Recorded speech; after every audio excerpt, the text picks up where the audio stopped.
Are you ready? Hey, think you can tell us what to do? You think you can tell us what to wear?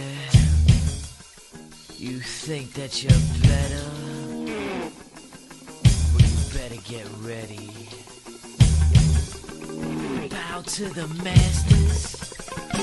Break it down.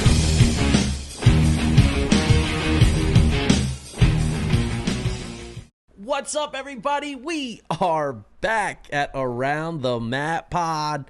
I'm your host, PJ North. It is another week talking all things wrestling. And we're super excited to have you here. So if you're watching live on Twitch, thank y'all, man, for tuning in live. Join us in the chat room. Let us know. We got the chat window open. We want to know what your thoughts are. If you're watching this on YouTube the next day or any day after that, please hit that like and subscribe button. It's super easy. Helps us out. We're trying to get those subscribers up. So let me know that you do. If you're listening on iTunes or Spotify, don't forget to leave us a 1-star or a 5-star review because we want to know. And comment, share with your friends. Tell everybody about us if you're listening. We do appreciate it. And like I said, let us know in the comments what your thoughts are on what we're talking about because we enjoy the interaction. And follow us on all socials, TikTok, Instagram, Facebook, YouTube, Twitter, all those things at AroundTheMatPod. Super easy to follow. So we got a big week. Obviously, Survivor Series is in the rearview mirror. And I can't wait to talk about it. And with that being said, I have brought the boy back, T.Y., young Tyler Miller. Tyler, how's it going, baby?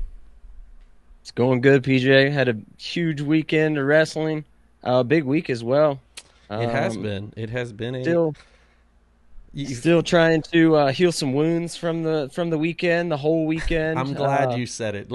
At your expense.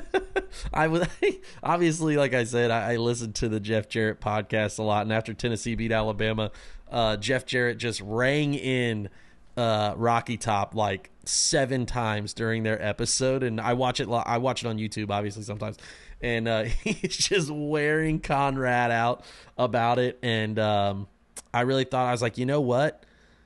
I thought about playing it. I was like, I thought about playing it, right? Obviously, but all I got to say is hail, my guy. Hail to the victors. Valiant.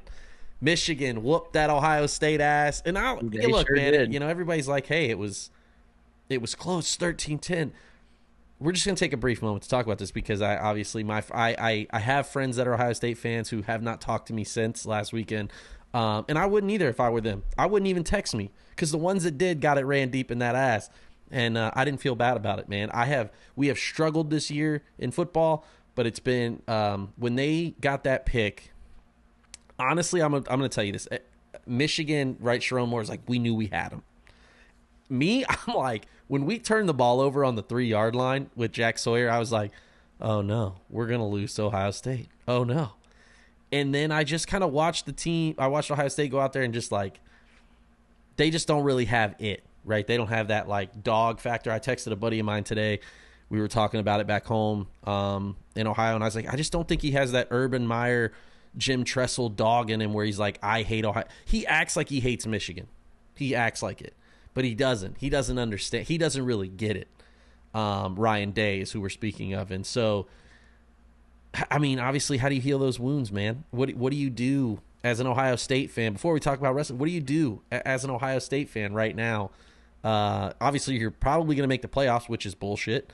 I think the rankings are trash, but that's just my opinion. What are you thinking right now as an Ohio State fan? Dude, I'm telling you, I've watched for a long time, and this has been the toughest loss to get over, man. And I know that, we've lost to you guys past 3 years. 4 in a row, baby. But, yeah, 4 now. But for some reason, this one stings extra hard. I think it has to, right?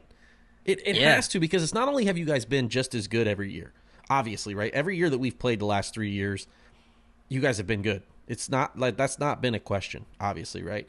And we were really bad in COVID and we didn't play, and everybody can say all those things about it. It didn't.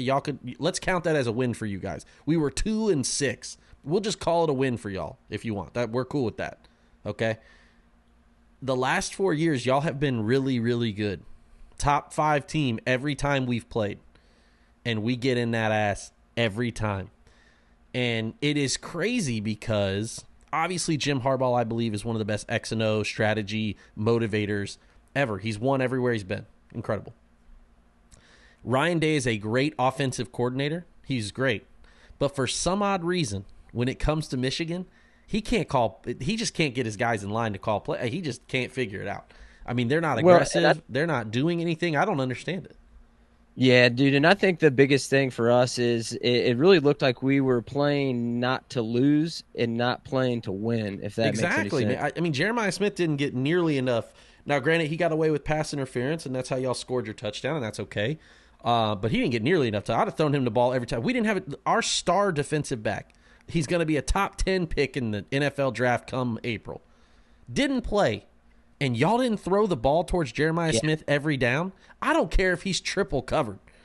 I mean, it just looked bad. Honestly, like I said, highlighting I was overcome. I was overcome with emotion at the beginning of the year. Obviously, Michigan winning the national championship is huge for me. I got to witness it in 97 when I was a kid. I was just becoming a fan in 97. I was 9 years old. I watched the Rose Bowl on a 19-inch TV in my parents' kitchen.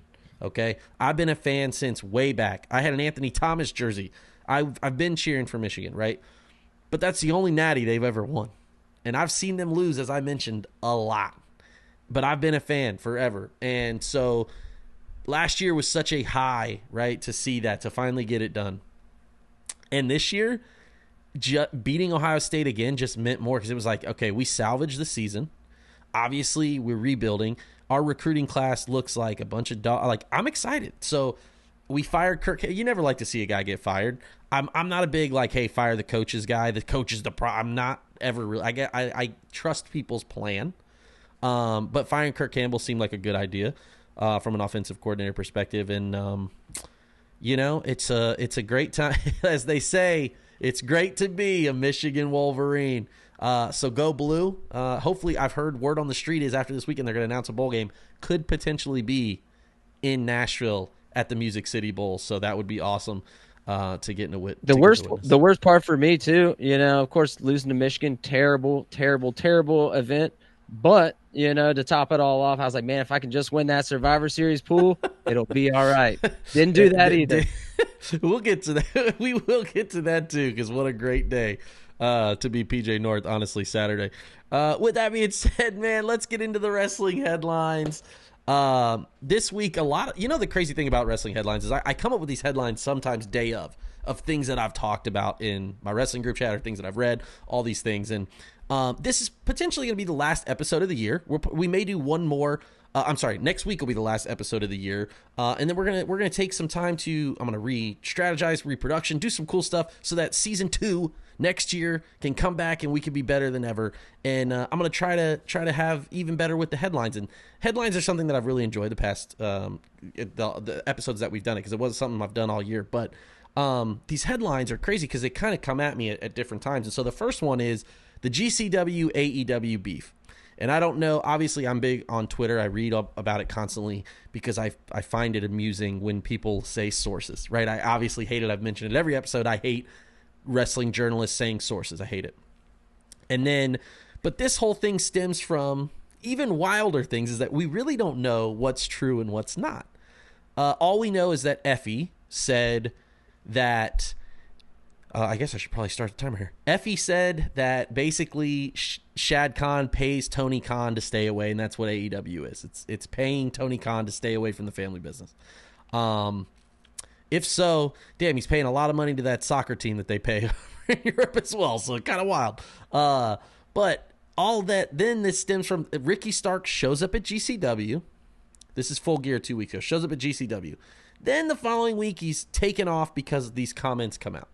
Then, this week, now on Rampage, showing tomorrow night, when this is live, or Friday night, Matt Cardona shows up. Right? So, is there really beef between GCW and AEW? And the reason I picked this headline is the indie thing versus AEW is kind of crazy, because I think AEW supports their wrestlers. They let these guys wrestle everywhere if they want.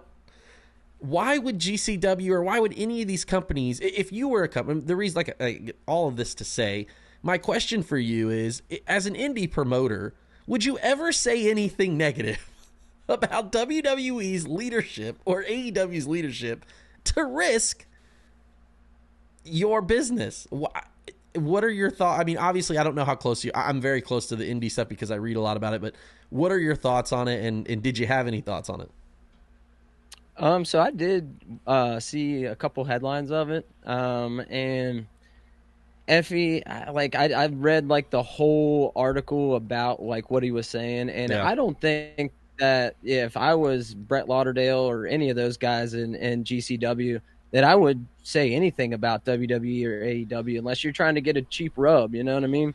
That's my question. Is like, that's a great way to put it. The cheap road. I don't understand if what Effie was doing, because then he doubles down, right? He comes, he's like, I said what I said, and I am in no way speaking for GCW. Dude, you're like the face of GCW. You're there all the time. This whole thing, like the Jeff Jarrett thing, all of these things revolve around you. JBL, all of these things revolve around you, and I just don't look. I appreciate the being loud and editorial about it. I'm cool with that.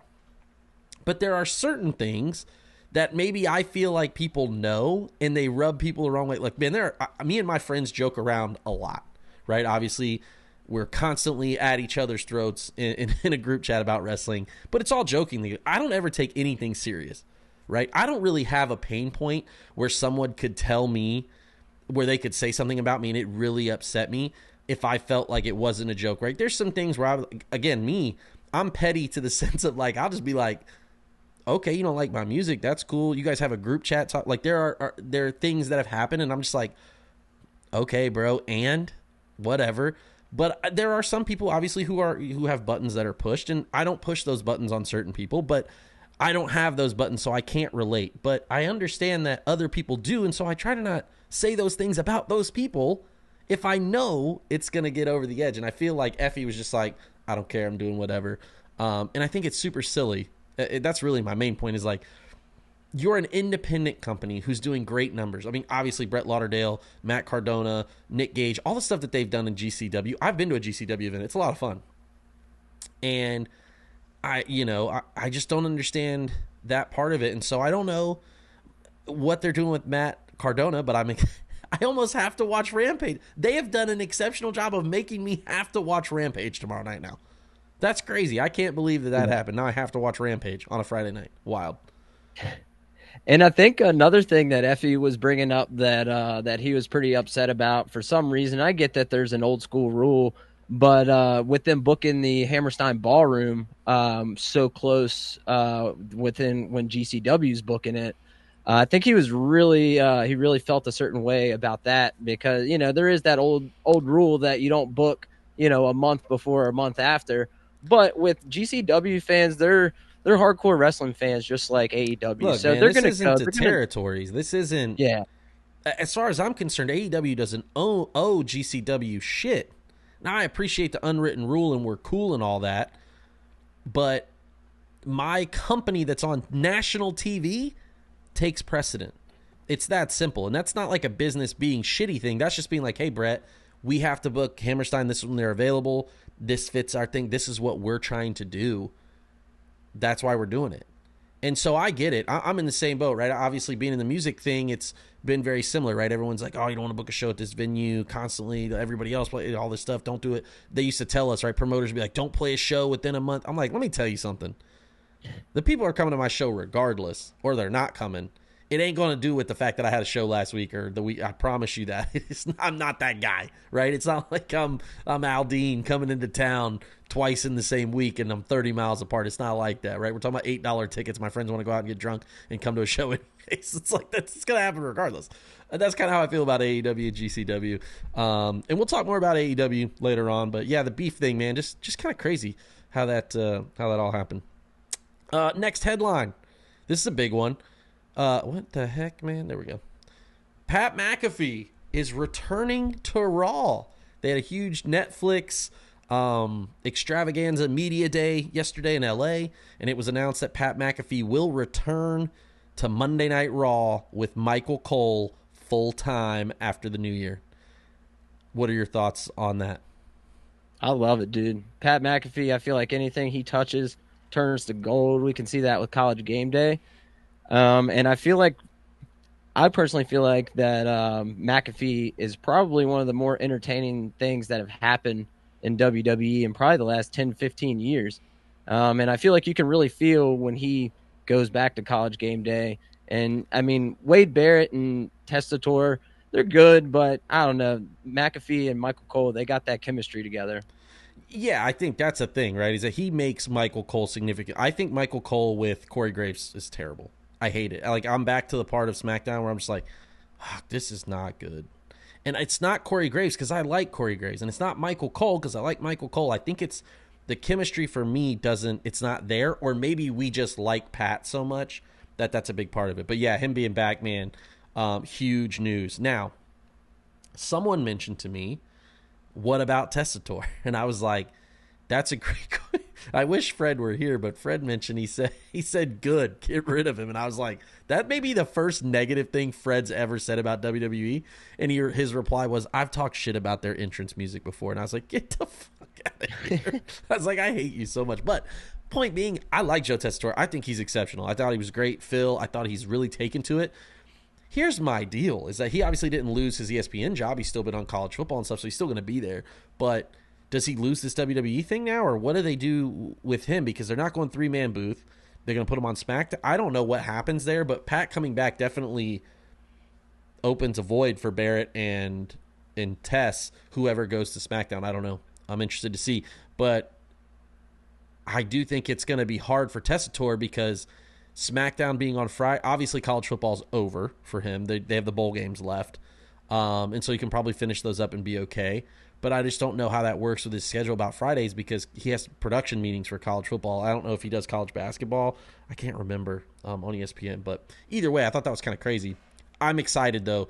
Obviously, I love Pat. I think he's exceptional. I'm excited. It makes sense on Netflix, too. I do think that it was a Netflix thing. If I was betting, that they probably were like, hey, we prefer Michael Cole and Pat over, from a value standpoint, right? I don't know. We'll be interested to see. The other interesting note from that media day was Nick Khan talking about it's not going to be any more adult once it goes to Netflix. There's not going to be all this extra cursing, all this stuff. But he mentioned something about advertisers. And my thought was, someone mentioned, they're going to have ads on Netflix. And I was like, I don't think that's what they meant. But I was watching Amazon, and I realized that I have ads on Amazon. And that makes me want to gouge my eyes out. What am I paying for here? So if I see an ad on Netflix, I swear well, obviously I'm not going to do shit, but I'm going to be angry about it. I won't cancel my membership, but I will be fucking angry, dude. That's going to suck, man. Also, losing Peacock is huge. If they have to move all of that WWE stuff off Peacock, I'm going to be pissed because that sucks too, because its search on Peacock sucks, but they have a ton of cool shit on there. I love watching old stuff every day. I watch it. I watch something old every single day. Same. I will be furious if that happens too, man. Just WWE. I get the money grab and the stuff TKO's doing and all this shit. I get it. But like at some point, do you not just like, hey, like we're making enough money? Is that ever? I honestly, I guess I don't know. I'm not super rich, so I don't know. I assume at some point that you'd be like, I'm making too much. We should give the fans something. They're obviously stuck around. They pay us regardless. We're making 80% profit on our fucking t-shirts, 90%, whatever their profit margin is. I know it's huge because they give it away for 30% sometimes. So I know it's huge. I don't know, man. And with Vince not there, I think it might be possible. I feel like Vince is the type of guy that I do need all the money I can get. I don't know, man. TKO, Ari, they've bled that ESPN thing dry with ESPN Plus. And that sucks, dude. Who watches UFC anymore? I can't imagine paying extra for ESPN Plus. That's bonkers, dog. I'm not. It's a cable TV. I'm not even. Absolutely not. So I don't know. Maybe you're right. To go back to that Testator thing, trying to figure out where he's going to wind up. I was talking to my brother about it. Seems like there's not a good backstage personality like we've had for many, many decades. With you don't like Byron Saxton? Saxton's okay. I thought he's done a good job taking up for the job for what he got given. Yeah. But I see what you mean. But I guess when it comes to my mind, I of course think of the Gene Okerlunds, Michael Cole when he first started. Sure. And There even ain't no way Renee. that you think they're going to send Tess back there. No, Damn. but I think it'd be a good idea though. I don't know what he's going to do. I'm interested to see. It'll be interesting though. I don't know if he sure. goes back to ESPN or not. We'll see. I guess coming up January 6th, right, is the first Monday Night Raw. Is that right? No. January. Yeah, January 6th it is. Yeah, because the 8th, Dynamite is here in Nashville. Well, it's in Clarksville, but same difference. All right. Interesting. Pat McAfee back. All right, last headline. Sad day on Monday Night Raw. The New Day is no longer. What are your thoughts on Big E and Kofi and Xavier and all that stuff? What were your thoughts on Monday, and where are you at with that? Man, you said it best. A sad day it was, dude. I was not expecting. I was expecting Woods or Kofi to turn on each other. Of course, based on what's been happening for the past few weeks, and for it to go the other way against Big E and for them two to stay together, I was shocked. But I think Really? it's going to be really cool. Yeah. Yeah, so I actually called it in the chat earlier in the day. I was like, I hope that they both turn on Big E and they go heel, because I just don't think they can do it as singles wrestlers. I don't think that they don't have enough like it factor to be a singles wrestler anymore. They've almost typecasted themselves into a tag team. I also just don't think it does them any good to be singles wrestlers. And so I thought it was, and I texted the guys like, I bet that they flip on E and then they're a tag team. They both go heel. So I'm interested to see. It's kind of a new edgier version of the New Day. They've got to change their gear. I think that the Power Ranger thing that they wore last week was, I just don't really, I get obviously Xavier and Kofi's ode to the video game stuff, which is cool. I just don't know if that'll fit their new edgier look. So I'm interested to see what they come out and wear and do. Obviously they'll have a new music. You know, they were a heel faction when they started as New Day. Isn't that crazy to think about? I thought the package was great. I thought Big E did an exceptional job for his first time back in the ring on TV. I really enjoyed the segment. I thought it was good. I mean, Big E was selling it hard. Like, he was really selling it, and I thought it was good. So I liked it, man. I liked that they all bid, they all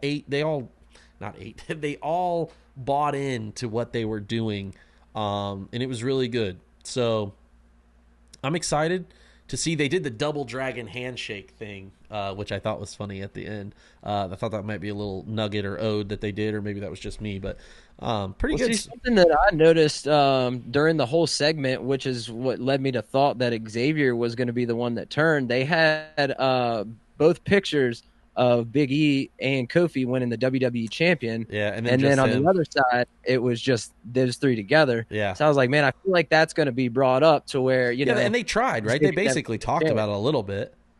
Yeah. Yeah. I don't know, man. I thought it was what's your expectation for them as a tag team? What do you think they're... Obviously, right now, I think the tag division sucks. They never... I thought... I was so glad Adam Pearce made a joke about it. He's like, it takes an act of Congress to get you to defend the belts you already have. What makes you think you get a new... And I was like, damn, thank God he said something, because I like when they call out that fourth wall thing where it's like, we've been saying this, why are y'all not acting like it's a big deal? And so I thought Adam Pearce was really good about that. But what are your expectations for them as a tag team? I do think that with their new rebrand, I do feel like it'll be a little refresher for the tag team division on Raw. Yeah. Or just the tag team division in general on both shows. It'll bring something new and fresh. Of course, we got the Motor City Machine Guns, but it's something new. So I do think it'll be good for them. Yeah. And I'd like to see them go for the titles. Of course, I know it's not going to be against the Judgment Day. Yeah. But, down the line, maybe get another run. Yeah. Yeah, I think so too. I think that they'll come back and try to do something as a tag team. I'm excited to see where they go with their with it. Like I said, I'm interested to see, is it new music? Is it new new gear, new presentation? Should be good. Will they still be called the New Day? I don't know. Yeah, that's what I was thinking. I was wondering, of course, a new tag team name would be cool, Yeah, I think that would do them really well. So we'll see what happens, man. I'm excited to see that. All right, that was the last headline for the day. We'll get into the next one, and by God Almighty, you talked about it the pool, it was tough, right? Everybody had their picks, and it was pretty even. And your boy won again. Again. That's 4 out of 5, 3 in a row. I'm back to back to back. I'm just that guy. Saturday was a good day. I couldn't. When Shin beat LA, I was like, it's over. If Solo gets pinned, it's over. That's the only thing I needed. I was like, Solo gets pinned, it's over. Because everybody else, I was like, we all had the same picks except for LA Shin and the OG Bloodline one. So I was like, Solo gets pinned, it's over. Sign me up. I'm here, baby. That was a big one. So I am your pool winner again. Three out of the last 4, or no, 4 out of the last 5, and 3 in a row. Pretty wild. I'm making a career out of it right now. I feel like a sports bettor. Really good. Overall, though, from a pay-per-view perspective, I know me and you talked a little bit during the pay-per-view, but I thought it was a B-. Obviously, super hard. You can't debut someone. We almost get into that like we're expecting someone to debut because AEW does it all the time, and then WWE did it with Punk. So you're kind of at this like heightened sense of like what's going to happen, right? So you're tuned in. I thought they did a good job with some of the storytelling in the main War Games in the men's War Games match. I thought it was cool, the stuff with Roman and the stuff he did with Punk and all that stuff, and the little added stuff that they did. And that match was good. It was good. The women's match was uncomfortable. It was uncomfortably bad. It was like they were missing spots. They were calling spots. The cameraman's right behind them. Nia should not have started the match. Of all the people you want to go 35, 40 minutes, why send Nia first? And Bayley looked way off. Like, they just, the whole thing was bad. Kyrie obviously doing her trash can spot helped with Tiffy doing her swanton. And it was a good finish. Thank God they saved, and Rhea got that. I mean, thankfully that happened. But otherwise, it was a pretty poor match, in my opinion. And I thought that really set the pay-per-view off at like a flat. I was like, oh, this is yikes. Then the LA Knight dropping his belt, which was just a little bit of a botch, but supposedly he didn't really look the thing. He wasn't talking trash. He wasn't doing his thing. And then he stormed off after he lost. And so people were kind of talking about that. I don't really know, obviously, but I love Shin. So I thought it was a good finish. I really enjoyed the match too. I thought the match was really, really good. Gunther and Damian was an interesting way that they did it. I like the Finn interference. I do not like turning Gunther babyface like they tried to do on Monday. That's trash. Gunther's the best heel that they have. For a straight heel, he's doesn't make any sense. Triple threat was good. Obviously, I saw that finish kind of coming. You could kind of tell that was going to happen. I don't like Ludwig Kaiser, but I thought he did a great job. And I think Braun did a good job too. But he's got to change his gear, man, because it just doesn't match his gimmick at all. His entrance music still sucks. I tried. I'm like, all right, I'm going to give it another shot. This is going to be a good entrance. And he came out wearing that gear, which I used to love that gear when he was a good guy. It's terrible. Doesn't fit the whole presentation's shits. But it was a good match. I really enjoyed the match. The spear looked cool. And I hate that finisher. So B- for me. What about you, man? I would agree with a B- as well. The pay-per-view in a whole really didn't do much for me. The main men's War Games, it was good, but I didn't really find anything that special about it. Of course, the Punk and Roman thing, I feel like that is going to set some stuff up for the future, and of course them and Paul Heyman. I feel like that was pretty good, but I feel like in a whole, I feel like it was kind of short. The pay-per-view was. So have you seen? You said short. I don't mean to interrupt you. No, let you're me good. just bring this point up. There is a Twitter that is the length of wait times in between matches now. That tells you how long the wait was in between matches. Continue with your point, and I'll tell you. I'll show you. I'll pull up the thing about it because it was really funny. No, that's a really interesting, thing. But no, it was for. I was watching it with some friends and some friends that aren't even into wrestling very much, and they were like, "Man, this show doesn't feel like it's lasted very long, especially a big match like that." Sure. And the women's War Games, it was, like you said, it was a mess, dude. They could have done completely without it. It was bad. It was, it was like I bad, mentioned, bad. Yeah, dude, and I feel like it was kind of similar to how the women's Money in the Bank match was. A lot of missed spots, a lot of botches. And I feel like they could have done an eliminator match, Survivor Series style, without it being a War Games and trying to put those high spots in That's what there. I'm saying. I still don't understand why they haven't brought one of those. It hasn't been that long since they've had. I mean, it's been probably 5 years since they've had a actual Survivor Series style tag match, right? Yeah, and I think that would have fit just well with the women's and what they had going on. It wasn't a lot of Yeah. bad blood between That's the the thing is members there of was the like teams in the zero. match. So There was I zero really storing and stories, right? And that's everybody's thing. Oh, the storytelling. There wasn't anything going on there except for Naya and um, Tiffany and Rhea and Liv.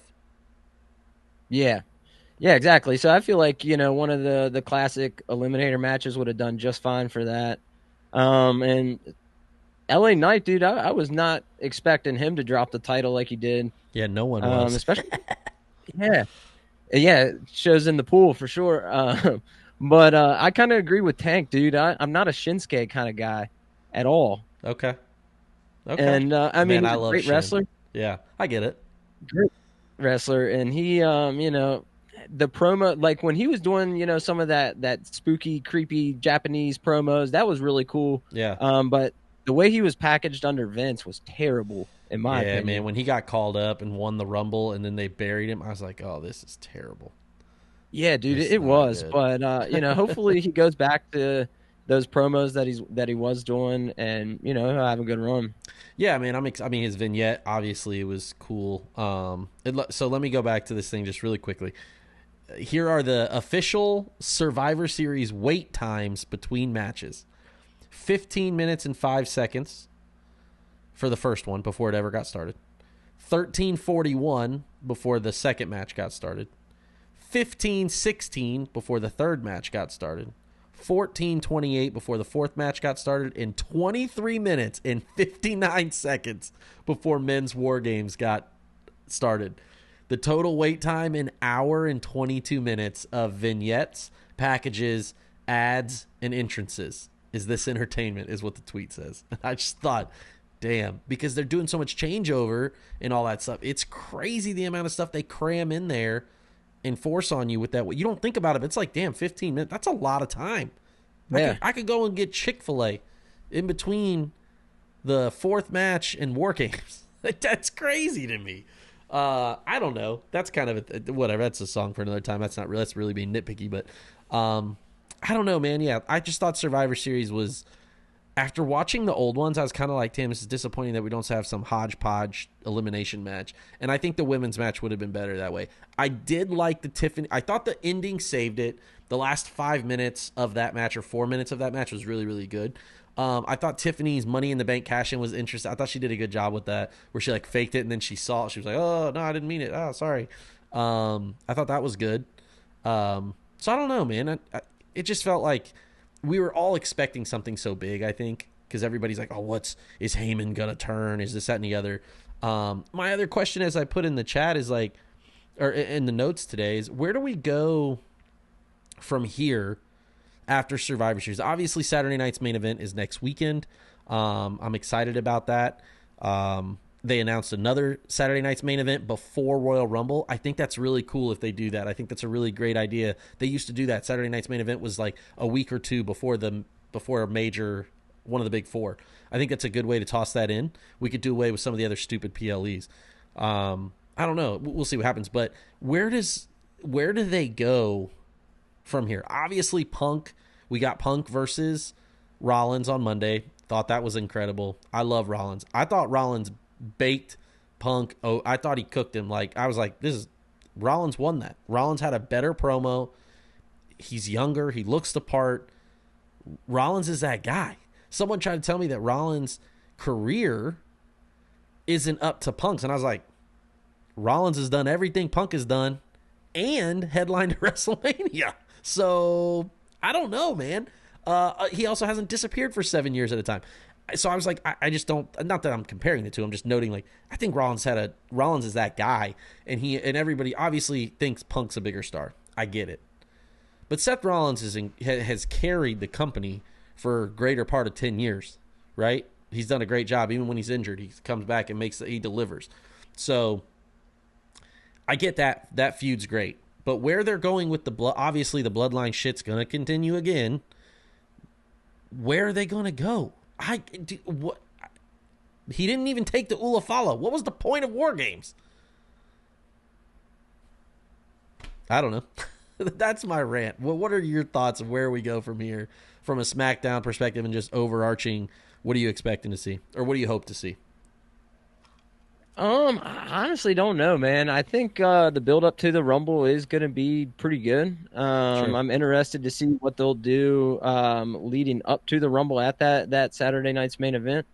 As far as the storylines go, I really don't know where things go. I think as far as Survivor Series goes, I think that was one of the things that a lot of fans, including myself, were let down over, is because a lot of these important pay-per-views, important matches, we're seeing those storylines continue, in specific ways, really. And we really, I don't feel like got that with this one. It's a great way to put that. It's a great way to put that. I really don't feel like I, have any idea on where they go from here. Of course, I've heard that there's speculation, is The Rock going to come back for WrestleMania or not? Give a shit less if he never comes back. Yeah, he adds nothing. I feel like he's going to get involved at some point. Yeah. I heard someone said that they think Roman's going to win the Rumble. What do you think? Early prediction for 2025. Who do you think wins the Rumble? Man, I hope Cena gets it, dude. I think that would be awesome for Cena to come back, win the Rumble, and build up to one last WrestleMania match and possibly that record-breaking title reign. Yeah, someone said Cena versus Cody at Mania. Oh, dude, how much merch they'll sell off of that shit, dude. I don't know if we've ever had two white meat baby faces in a main event like that. Yeah. Since Hogan and Warrior, maybe. I don't know. So we'll see. That's an interesting thing. Yeah, man, I don't know where they go. And here's the thing. I don't care. I would hope. I just wish if they were going to end the Bloodline story, that's how it ended, and don't bring it up again. It's over. Take the Ulafala and it's over, and stop bringing it up. But instead, they did this ambiguous finish of what's the next step, and I hated that part of it. One thing to note before we go too far, Jacob Fatu, I would have swore towards ACL. He did an amazing job making me think he was hurt. And it was to cover up a botch. And I was like, holy shit, that's incredible. And then Bronson Reed actually does get hurt. His ankle may never be the same. It crumbled. And I was like, ooh, yikes. But anyways, I thought that was one last thing. That was a highlight of the men's match is Fatu selling like a mother. I thought that was good. So well, and I think as far as the Bloodline story goes, and I think everybody wants the same thing. I want there to be a definitive end to the Bloodline story when it happens. Right. That you can tell, all right, this is it's the end. It's over. I don't want to hear any more about it. Right. Yeah. Exactly. And I'm afraid that that's not going to happen. Now we're going to get some bullshit. We'll see. Okay, the randomizer, where I pick a random topic, ask a question out of the bag, and I don't tell them beforehand. And this week, something came up. We were talking about managers. So the question is, are we missing managers from today? Do you feel like there's not enough managers in WWE that add value? And if you could bring back one manager, who would it be, and who would they manage? So I'll kick it off with the first part of the question. The reason this came up is I just think that the managers that they have now aren't managing. Heyman is about the only one who's doing it.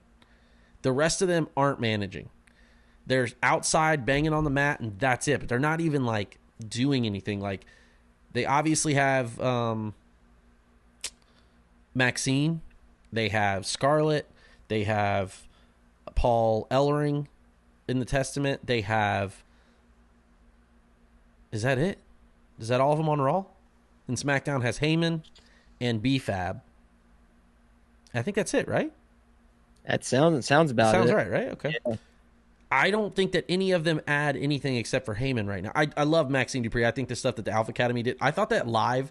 That is one thing from SmackDown for Survivor Series I thought was good, was the live action commercial they had for the True Classics that they put on the mat. That the thing where and then Otis didn't put on pants and he's just like walking without pants or whatever. That was like a live action commercial in real time. Obviously, it looked like it might have been taped previously, but they made it look like it was live, and I thought that was good. I was like, damn, that was kind of funny. So, but yeah, I just don't think the managers add anything. So yeah, that gives you a little bit of time. What are your thoughts? I completely agree with that for sure. The ones that are there besides Heyman, they're really not adding anything to any of the talents, like we've seen, in the past with a lot of big managers. And as far as who I would bring back to manage anybody, I'm going to say Teddy Long. Okay. For some reason, I was a big Teddy Long Yeah. fan when he was a general manager, and going back and watching Listen some here, of his old player. stuff. Yeah, absolutely. Going 1-on-1 with the Undertaker. Yep. And going back and watching some of his older promos with some of the talents that Man, when he was with Doom, that was really good. Yeah. When he was with Rodney Mack, it was really bad. But when he was with Doom and WCW, it was really, really good. I enjoyed that. I liked him that's how I knew him. I didn't even know he was a ref until way later in life. I knew him as Doom's manager from when I was a kid with VHS. So I was like, oh, he's not. He like does other shit. Oh, okay. Kind of crazy. Yeah, dude. He actually I've listened to some podcasts with him. He actually did a lot in the business. Yeah, I mean he's done everything right in the end of it. Yeah. Oh yeah.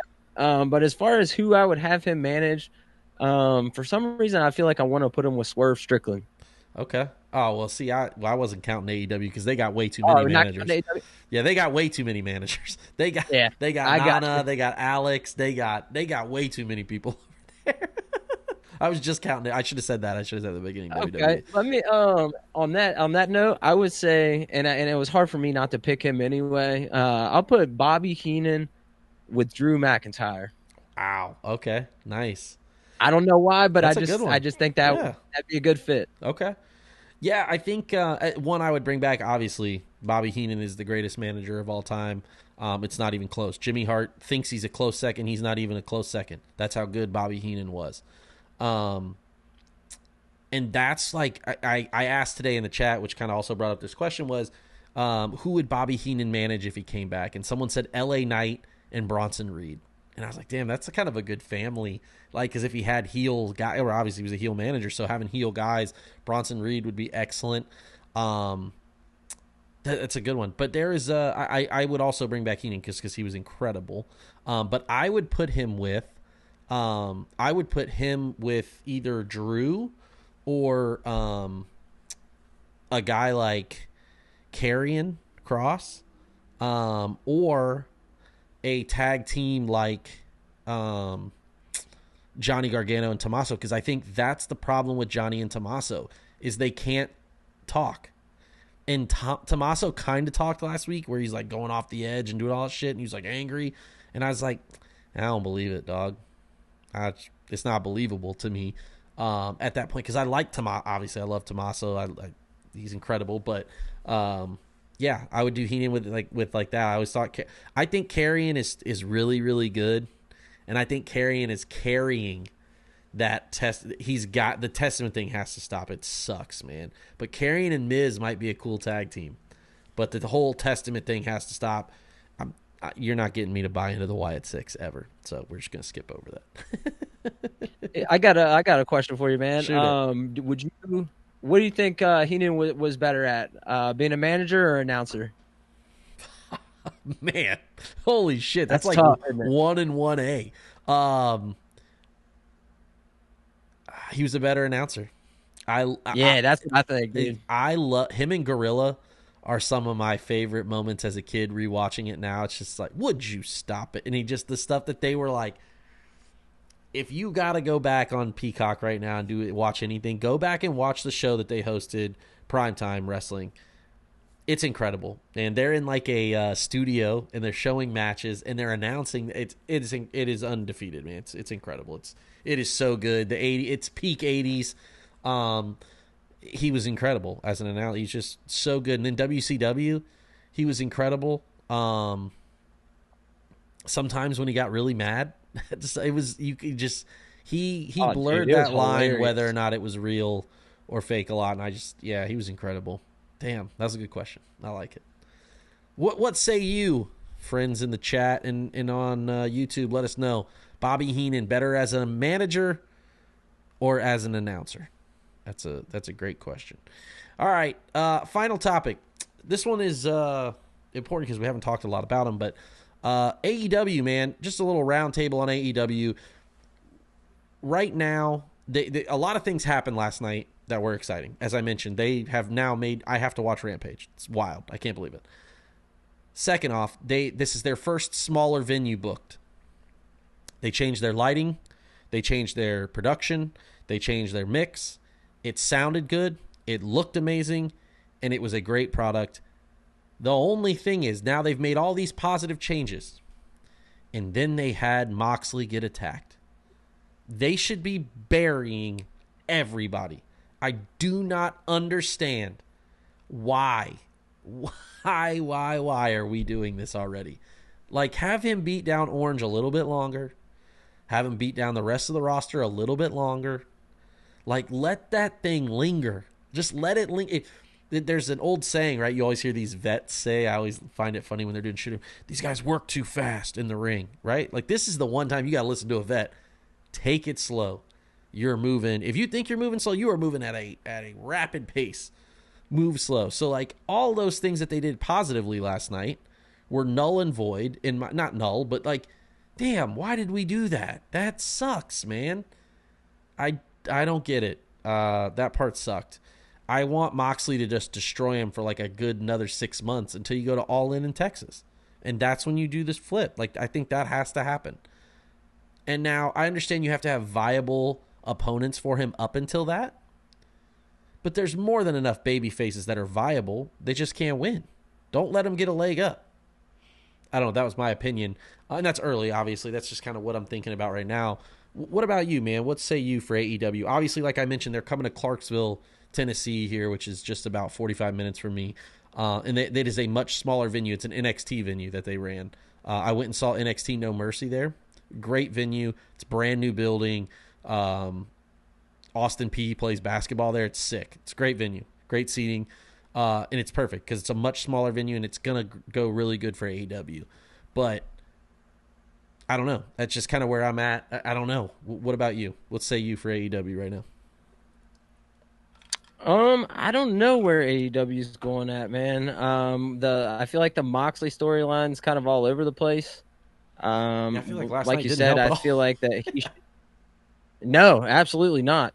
And I think the way that they should do it is I feel like that they should play it out to where, Orange Cassidy or, some of those guys almost get to him, almost get, some hits on him.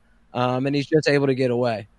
I feel like that would be the most beneficial for them. But some of the other stuff, man, I really don't know like where they're going from here. Sure. The smaller venues I do think will help them.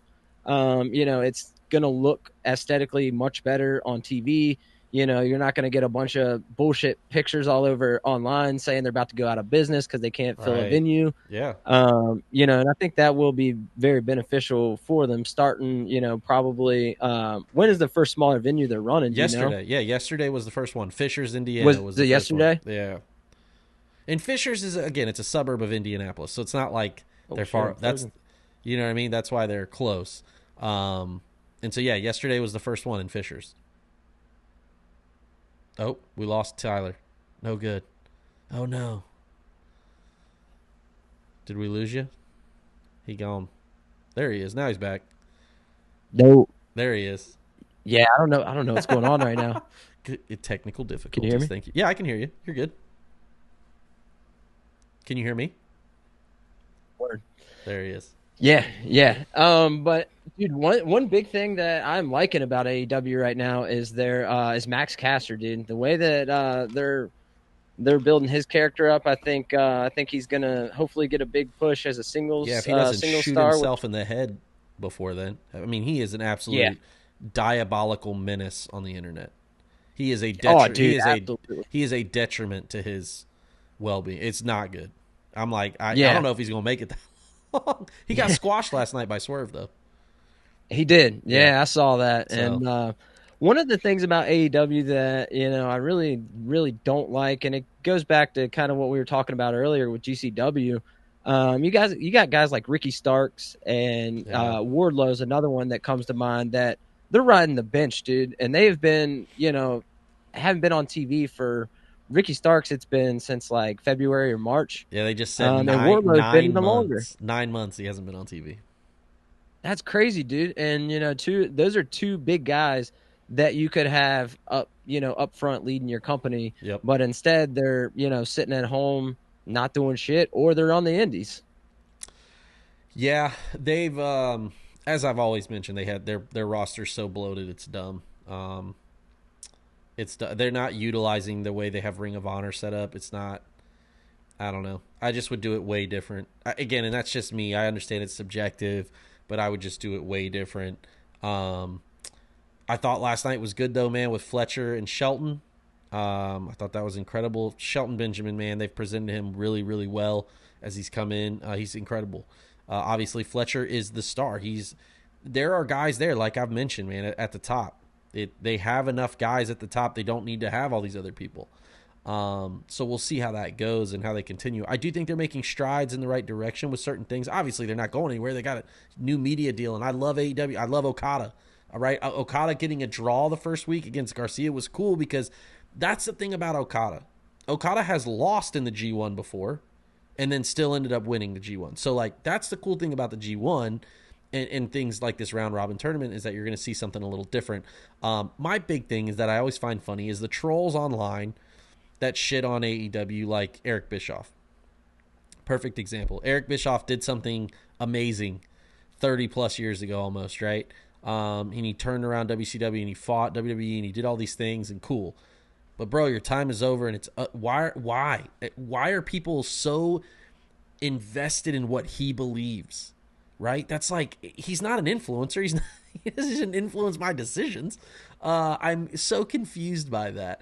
And then the other the people that are just like AEW's dead, this, that, and the other, and TNA. There's another thing about we've had this conversation in my chat is TNA a viable option to fight AEW?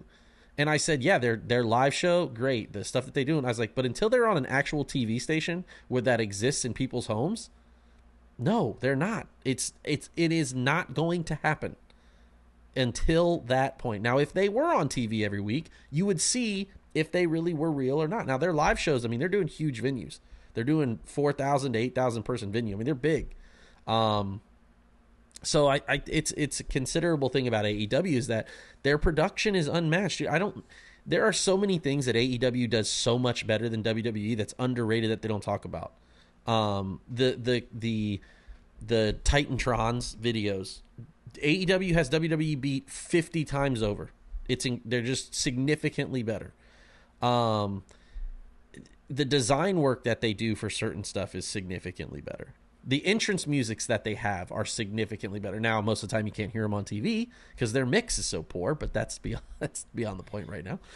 So there's stuff that's like, I'm never going to I'll shit on stuff that AEW doesn't do well. The same way I'll shit on WWE things that I don't think they do well. So again, this is my personal opinion and all that stuff, but like the people that are on the internet constantly trolling and complaining one way or the other is so wild to me.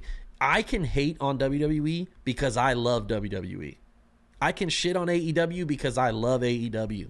I can shit on New Japan because I can do that because I actually watch all of it.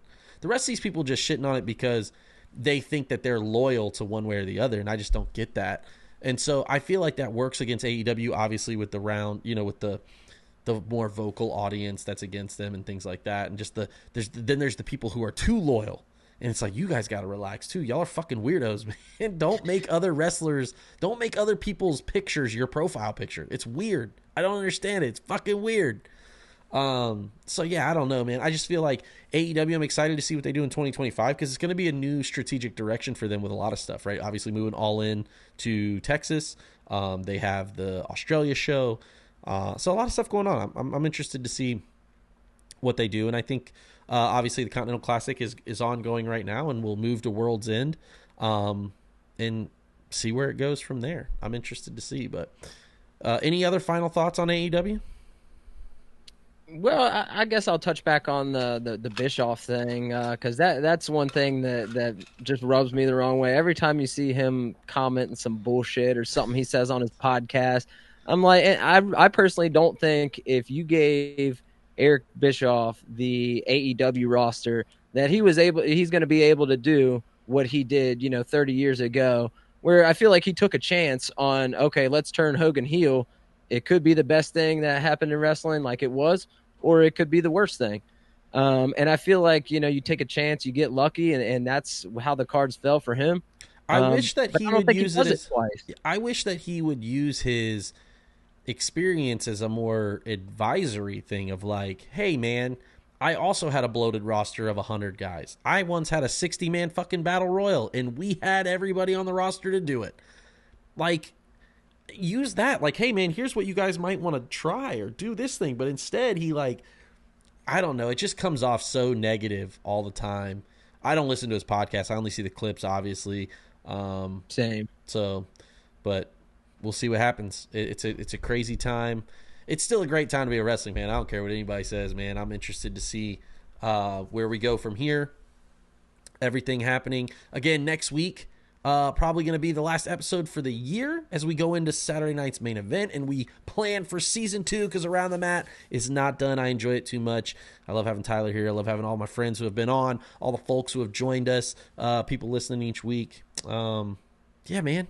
Great time to be a wrestling fan. Anything else you want to add, Tyler? Nah, I'm good, man. I'm good. Hopefully, we can redeem ourselves next year and on the next wrestling pool. That's it. Well, there will be a pool next week, Saturday night's main event. We're having one, I think. So, yeah, man. To everybody who's watching, thanks a lot. Join us next week again as we talk Saturday night's main event. We talk all things wrestling as we go around the mat.